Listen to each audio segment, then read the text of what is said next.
Hey out there. This is June 6th, 2015, the morning of in Northern California. And there's been a few things on my mind lately. And one of them is how difficult it seems sometimes to have some semblance of peace of mind. And it relates directly to a very unjust system uh, from the very top. And I've known this for many years, many years, since I was a little child when JFK was assassinated. When I knew this is the President of America, even though I was 5 years old, I knew that America was a superpower. Um, and, you hear things like the most powerful country in the world. So I was this American, and the leader of the free world of America had just been killed. And you learn very young in a situation like that. It's very traumatic and it never leaves you. So my entire life, virtually my entire life, I've been familiar with how evil the system is, the world that I live in, how precarious and how tenuous, how insecure this quote reality is. And at this point in my life, I've learned so much more about the intricacies of the evil and how it operates in the system.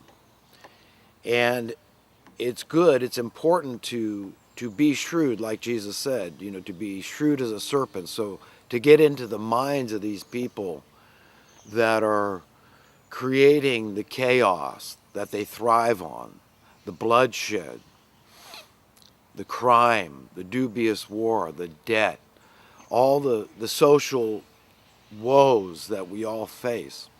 It's important to learn these people's mindset and understand that these are a very bizarre sort of people. They are evil genius. And the reason they rule over us is not because they're more intelligent than other people. It's because they are more shrewd. They are more evil. They are willing to do things that regular people with a modicum of decency won't do. It's as simple as that. You don't have to be religious to understand this philosophy. It's a simple, basic understanding of ethics and values and a conscience that we care about. And we're not willing to compromise our conscience for certain things. I mean, we do stupid things we're sorry for later. All of us do that.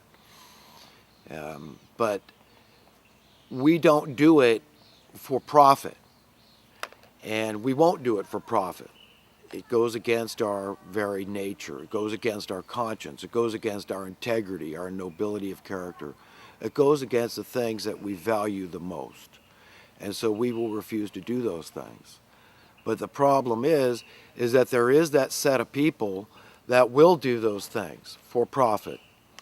That's a huge motivator for these people. So it's very important to understand how these people's minds work. You see, with the profit comes the power, the control. Now, I've coined a phrase I call infinite heir. And what it is, it's not a millionaire or a billionaire. We've all heard these terms. It's not even a trillionaire. We've probably heard that term. But these are the people that actually own the money printing rights. And at the head of that circle is the Federal Reserve Bank. And the reason why it's ahead of the World Bank and the IMF, the International Monetary Fund, is because America is the most powerful country in the world, or at least it's perceived that way, whether it's true or not. And so the Federal Reserve notes are the world reserve currency. So when things are askew economically, financially in America, We pull the whole world in with us. And that's what's happening today, and it seems like it's speeding up exponentially. In the last 50 years, for example, inflation has run approximately 2,000%. And it's important when I say that to quantify it by saying it all relates to the particular service or commodity we're talking about. And I am in particular talking about essential human needs, and especially housing. And housing costs in some cases have gone up. I've seen, like in my hometown of Santa Cruz, California, I've seen housing prices go up as much as 10,000%. And that might seem hard to believe, but understand this. For example, if you bought a house for $10,000 and in 10 years it went to $100,000, that is a 1,000% increase, 10 times. If it had just gone to $20,000, that would be a 100% increase. So every time it doubles, it's another 100% from the original figure we're looking at. So to go from $10,000 to $1 million is a 10,000% increase.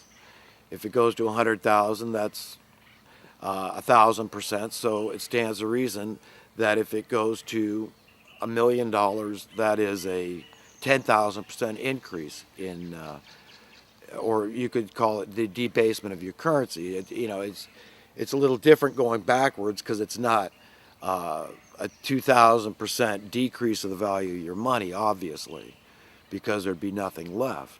But in relation to the value of the dollar, it's like $1 then had the buying power of $20 today. So in the aggregate, that's what the inflation has run, especially in the realm of essential human needs. And this is what I find so objectionable, which brings me to a quote by Frank Lloyd Wright when he said something to the effect of, give me the luxuries of life and I care not about the necessities of life. And then that brings me to this whole issue of decadence that I know on the Alex Jones show. He's been talking about decadence a lot. It's been on his mind. And while that's very true, our society has become decadent.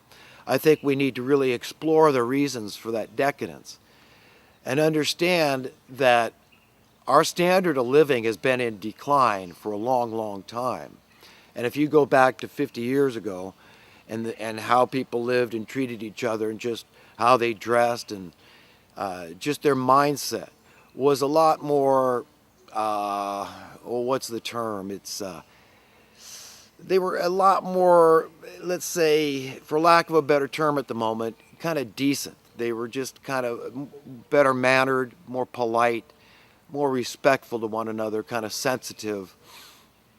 And there was more of that brotherly love and, barn raisings and just caring about your neighbor and your fellow man. A lot more egalitarianism, like Gerald Celente has pointed out. This egalitarian aspect of America used to be much more prevalent. And we've really kind of lost that. But we've got to understand that it is kind of like this. We've given everybody the trinkets, all the nice electronics and knickknacks and whatnot, but we've taken away their freedom economically. In other words, your cost of living, which is a burden. It's a burden. It's a nut to crack. And so you want that burden low, but that has soared over the years. And there's been periods in history when it's really ramped up. Like, for example, after 9/11, when George Bush, baby Bush, stood before the world and said, this is the terrorists hate us because we're all, the Western way of life, our standard of living and our prosperity, and, just go out there and do commerce. This is the best way to get back at these terrorists. And so this was right after Bill Clinton had left office, of course, and he got rid of this Glass-Steagall Act, which was a consumer protection regulation that kind of kept the bankers at bay to some degree.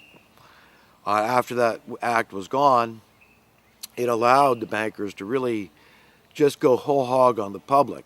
And what I mean by that is do what they want to do and be protected by the government. It became a period of great fascist entrepreneurship. And these people feel they're insured by the government. They're promised, their boss promises them, look, overextend yourself, it doesn't matter. And I say that, I mean, they have a roundabout way of saying they're not going to go tell the bankers just to go dump as much money as you want in the market. The appraisers, look, just use any kind of willy-nilly method you want, because this house went up in value. It just did not because there was any improvements on this house, but because it's what's happening. We've got bidding wars going on all over. This happened in California all over the place. There was a period the house is $200,000 one day and the next day is $250,000 literally because they're outbid. And this has been going on for quite a while.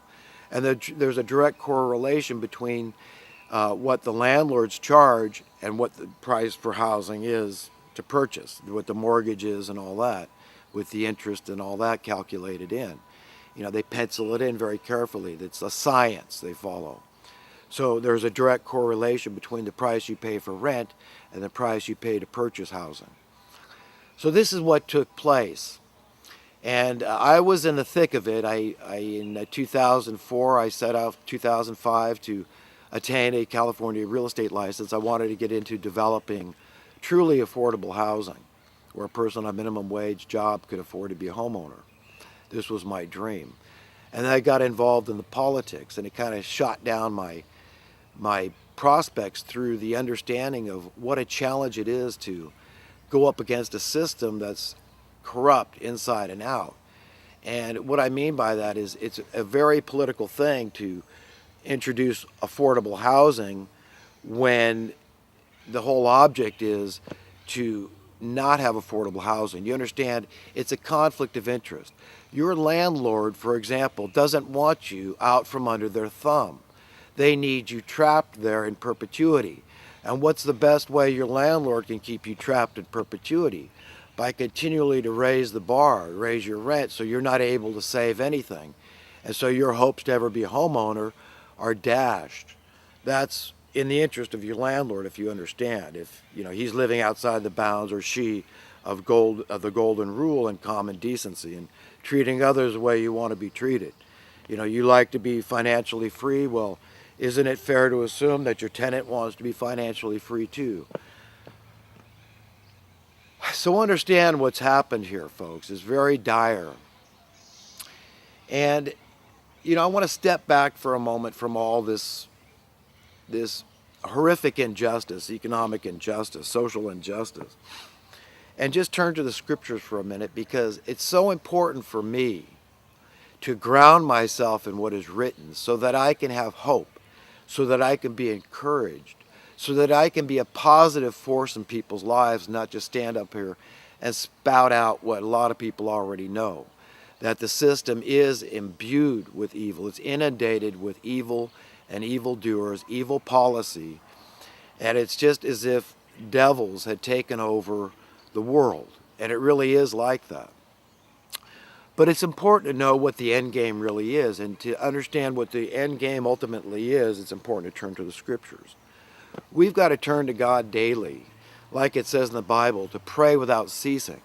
When you need help, just to stand up to the tyranny that we're all facing, because it's very dictatorial, it's very totalitarian, it's very authoritarian with this Trans-Pacific Partnership that's just being done, under the radar. The Congress doesn't get to talk about it. There's no debate in the public about these policies. These are just big industrialists just monopolizing, colluding together to fix prices, to fix wages, to fix our standard of living into a perpetually, ever increasingly lower standard of living.